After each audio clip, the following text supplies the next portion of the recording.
A very good morning to all of you. Welcome to Thrillings. Myself Punit Somani. I am here present through accountancy. आपने 11th class में commerce adopt की है. Commerce में आपके पास बहुत सारे options available रहते हैं अपने करियर के लिए, जैसे सीए, सीएस, सीएमई और भी आपके पास बहुत सारे ऑप्शंस अवेलेबल हैं. अगर मैं आपको बताऊं PBA, MBA, portfolio manager, banking sector, अगर बैंक्स में आपको जॉब करनी है, इसके अलावा आपके पास फाइनेंशियल मार्केट में भी करियर बनाने का ऑप्शन रहता है. मैथ्स में अगर आपको इंटरेस्ट है तो एक्चुअल साइंस में भी आप जा सकते हैं. ये तो हुई आपके पास ऑप्शंस की बात. अब हम यहाँ पर कॉमर्स में अकाउंटेंसी एक सब्जेक्ट है, वो हम पढ़ेंगे, उसके बारे में चर्चा करते हैं. देखो, सबसे पहले मैं आपको एक टर्म बिजनेस यह बताना चाहता हूं. बिजनेस तो आप सभी जानते हैं, प्रॉफिट कमाने के लिए हम व्यापार करते हैं, ठीक है ना. अब व्यापार आपको करने के लिए किस चीज की जरूरत है, यानी बिजनेस करने के लिए सबसे पहले आपको मनी चाहिए. देखो, अगर छोटा सा बिजनेस भी आपको स्टार्ट करना है तो उसमें इंफ्रास्ट्रक्चर चाहिए, उसमें प्रोडक्ट चाहिए जिस चीज में आप बिजनेस करेंगे, है ना. चलिए, तो इसके लिए आपको सबसे पहले किस चीज की जरूरत है? मनी की जरूरत है. और जैसे जैसे आप अपना बिजनेस बढ़ाएंगे तो उस चीज के लिए भी आपको बिजनेस में मनी इन्वेस्ट करना पड़ेगा, यानी कि पूंजी इन्वेस्ट करनी पड़ेगी, ठीक है. अब मैं आपको ये चीज एक और बताता हूं कि यहाँ अकाउंटेंसी में हम क्या काम करेंगे. देखो, आप प्रॉफिट की कैलकुलेशन करेंगे, और प्रॉफिट की कैलकुलेशन कैसे करेंगे? आपने जितना भी सेल्स किया है, जितना भी आपने इनकम कमाई है, उसमें से आपने जो खर्चा किया है वो माइनस कर देंगे तो प्रॉफिट आ जाएगा. शुरुआत में तो आपका बिजनेस छोटा होगा तो आपके जितने भी ट्रांजैक्शंस होते हैं कस्टमर्स के साथ वो आप याद रख लेते हैं, मेमोराइज कर लेते हैं. लेकिन जैसे जैसे आपका बिजनेस बढ़ेगा वैसे वैसे आपको क्या करना पड़ेगा? लिखना पड़ेगा. और लिखेंगे कहां पे, रिकॉर्डिंग कहां पे करेंगे, वो हम अकाउंट्स में करते हैं, ठीक है. इस चीज की जरूरत क्यों है? सबसे पहले देखो, अकाउंट्स में केवल रिकॉर्डिंग ही नहीं करी जाती है. अकाउंट्स क्या होती है, इसकी एक छोटी सी डेफिनेशन मैं आपको पहले बता देता हूं ताकि आपका इंटरेस्ट डेवलप हो, और उसके बाद हम आगे चर्चा करेंगे. आप इसको नोट करिएगा. Accountancy is an art of recording, classifying, summarizing,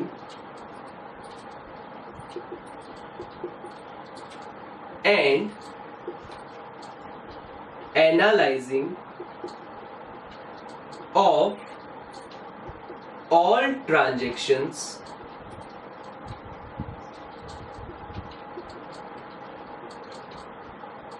in a manner or in terms of money. Accountancy क्या होती है? यह एक आर्ट है. किस तरह का आर्ट है?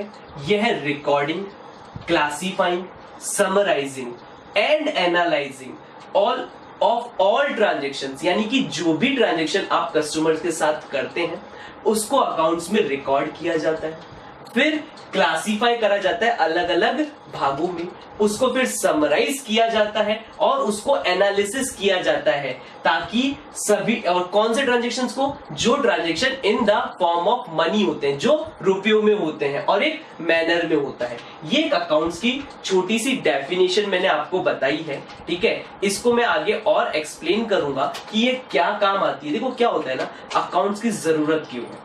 एक चीज तो मैंने आपको बताई है, प्रॉफिट की कैलकुलेशन करने के लिए अकाउंट्स की जरूरत है. दूसरा, अकाउंट्स की आपको जरूरत क्यों है? देखो, जैसे जैसे आपका बिजनेस बढ़ेगा तो आपका खर्चा भी बढ़ेगा. आप चाहते हो कि प्रॉफिट ज्यादा से ज्यादा कमा पाओ आप, तो क्या होगा ना, आप एक एनालिसिस करोगे. किस चीज का एनालिसिस करोगे? कि हमारा खर्चा, जो मेरा खर्चा है वो कहाँ ज्यादा हो रहा है. उस खर्चे को क्या करने की कोशिश करोगे? कम करने की कोशिश करोगे. क्यों? देखो, कंपटीशन मार्केट में क्या होता है ना, सेल प्राइस को आप बढ़ाकर ज्यादा प्रॉफिट कमाना चाहो वो पॉसिबल नहीं होता. इसका सीधा सा एग्जांपल मैं आपको देता हूं. जैसे कोको कोला और पेप्सी है. अगर कोको कोला महंगी आएगी और पेप्सी सस्ती आएगी तो मैं पेप्सी पी लूंगा, कोको कोला नहीं पीऊंगा। यानी कि अगर कोको कोला और पेप्सी दोनों क्या है, कॉम्पिटिटर है, आपस में कंपटीशन चलता रहता है इन दोनों के बीच में। तो अगर इनमें से कोई एक भी महंगा हो जाए, यानी एक ने भी अपनी सेल प्राइस बढ़ा दी है, तो उसका क्या होगा ना, जो सेल है वो घट जाएगा और आपके पास जो दूसरा है उसको इसका फायदा मिलेगा। तो इसीलिए सेल प्राइस बढ़ाकर ज्यादा प्रॉफिट कमाना ये पॉसिबल नहीं होता है। तो आप अपनी जो कॉस्ट है, जो खर्चे हैं, उन्हीं को कम कर पाओगे और अपना प्रॉफिट बढ़ा पाओगे। तो उससे आपको ये पता तो लगना चाहिए कि पहले आपने खर्चा ज्यादा कहां करा है, या जिस खर्चे को ज्यादा करना है या ज्यादा कर रखा है तो उसको कम कैसे करा जाएगा। अब देखो क्या होता है ना, जो खर्चा आपने रिकॉर्ड कर रखा है तो उसको एनालिसिस करोगे कि ऐसे कौन कौन से खर्चे, वेस्टेज खर्चे हैं जिनको मैं हटा सकता हूं, या ऐसे कौन से खर्चे हैं जिनको मैं कम कर सकता हूं ताकि मेरा प्रॉफिट ज्यादा हो। तो आपको अकाउंट्स की जरूरत क्यों है? प्रॉफिट की कैलकुलेशन और उसका एनालिसिस करने के लिए। दूसरा क्या है ना, आपको अकाउंट्स की और क्या जरूरत है, एक चीज और मैं आपको बताऊं, जो गवर्नमेंट है ना उसको आपके बिजनेस में इंटरेस्ट है। मैं सीधा सा मतलब आपको समझाना चाहूंगा, क्योंकि वो क्या चाहती है, आप ज्यादा कमाओ और उनको ज्यादा टैक्सेस पे करो।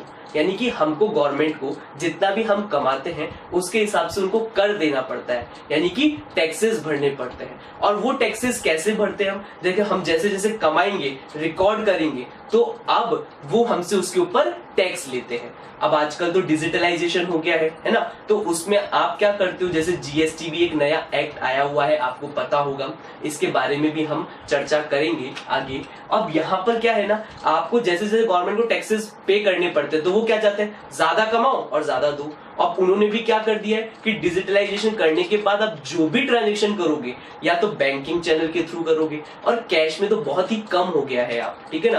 तो आपको हर चीज को रिकॉर्ड करना पड़ेगा और उनको हिसाब किताब देना पड़ेगा कि आपने कितना कमाया है, और उसके हिसाब से आपको टैक्सेस भी देने पड़ेंगे। तो ये जो हिसाब किताब है इनको बताना पड़ेगा, उसके लिए रिकॉर्डिंग करनी पड़ेगी। तो उसके लिए आपको किस चीज की जरूरत है, अकाउंटेंसी की जरूरत है।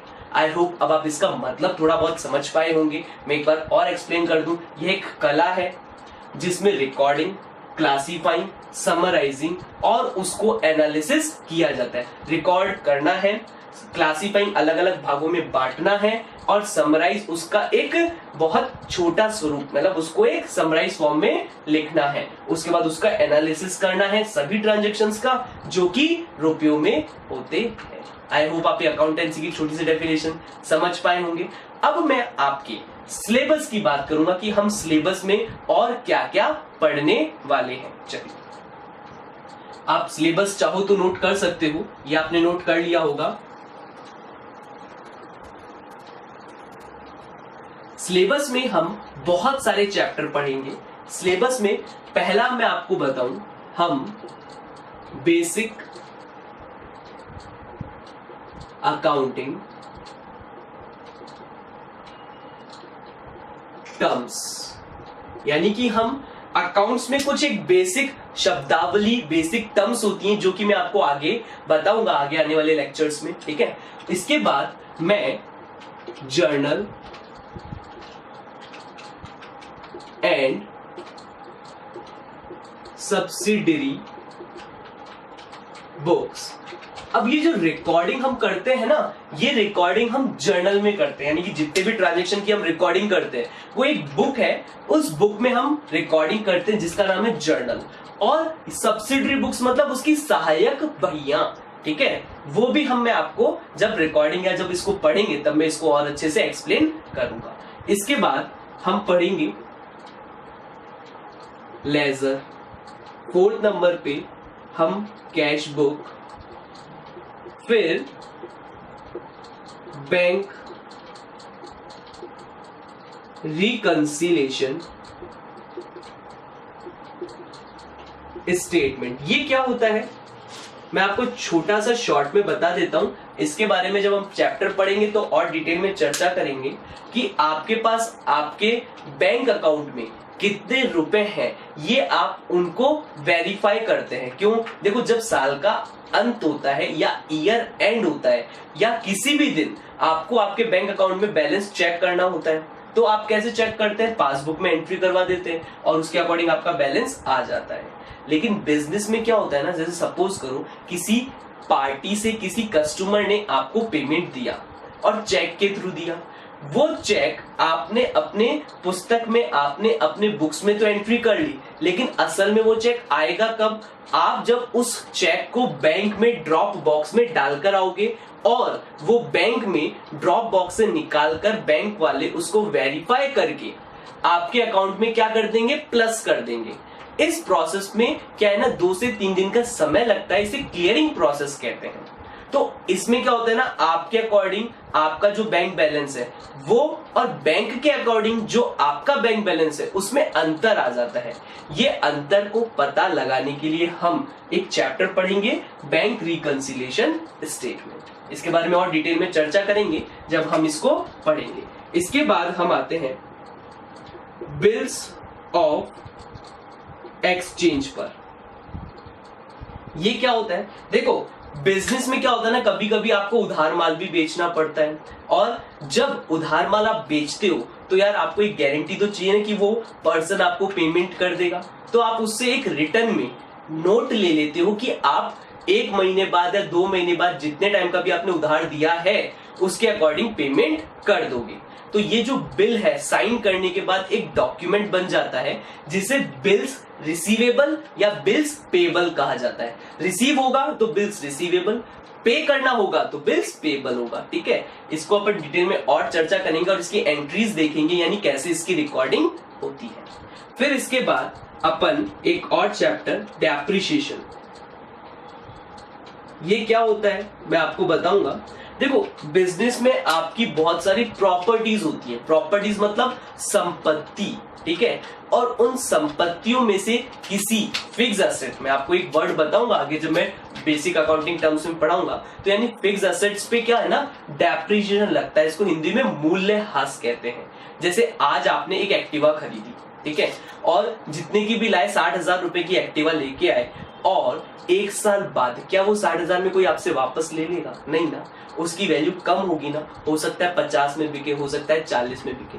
इसका मतलब जो ये कम हो रहा है, जो इसका अमाउंट 10,000 या 20,000 रुपए कम हुआ है 1 साल में, इसको आपने 1 साल में इतना यूज कर लिया है, चला लिया है, वो डेप्रिसिएशन होता है। एक सीधा सा लैंग्वेज में मैं आपको बता चुका हूं। इसके अलावा एक इंपॉर्टेंट चैप्टर 8 नंबर पे फाइनल अकाउंट। फाइनल अकाउंट में बहुत इंपॉर्टेंट है, यहां पर हम है ना बिजनेस के प्रॉफिट और लॉस की कैलकुलेशन करते हैं। ठीक है, और इसके अलावा भी आपके 2-3 चैप्टर और होंगे जो मैं जब आपको पढ़ेंगे, जब अपन बहुत अच्छे से चर्चा करेंगे। ये आपका एक इंट्रोडक्शन लेक्चर था जिसमें मैंने आपको अकाउंट्स के बारे में बताया, अकाउंट्स हम क्यों करते हैं और इसके अंदर क्या करते हैं। ठीक है, और थोड़ा सा सिलेबस के बारे में आपको बताया। इसमें से मैं जो इंपॉर्टेंट चैप्टर है ना वो आपको मार्क करवा देता हूँ। देखो, इसके बिना तो आप अकाउंट्स कर ही नहीं पाएंगे। और ये भी जर्नल, इसमें से जर्नल बहुत इंपॉर्टेंट है। ठीक है, और इसके बाद बैंक रिकंसिलिएशन बहुत इंपॉर्टेंट चैप्टर है। देखो, इन सबसे एक एक क्वेश्चन आपके एग्जाम में आता है। ठीक है, एक एक क्वेश्चन, ये मैंने लिखे इंपॉर्टेंट आपके चैप्टर्स के नाम है। एक एक क्वेश्चन इसमें से हमेशा आता है और आएगा ही आएगा, इसके अलावा जाएगा कहाँ। ठीक है, तो ये बहुत इंपॉर्टेंट चीजें मैंने आपको आपके सिलेबस के अकॉर्डिंग बताई है। ये इंट्रोडक्शन लेक्चर था, आई होप आपने अच्छा लगा होगा और समझ पाए होंगे। फर्स्ट लेक्चर में मैं आपको बेसिक अकाउंटिंग टर्म से स्टार्ट करूंगा और यह बताऊंगा कि हम अकाउंट्स में किन किन चीजों के लिए क्या क्या यूज करते हैं, किन वर्ड्स का यूज करते हैं। ठीक है, आई होप आप समझ पाए होंगे। Take care, bye bye.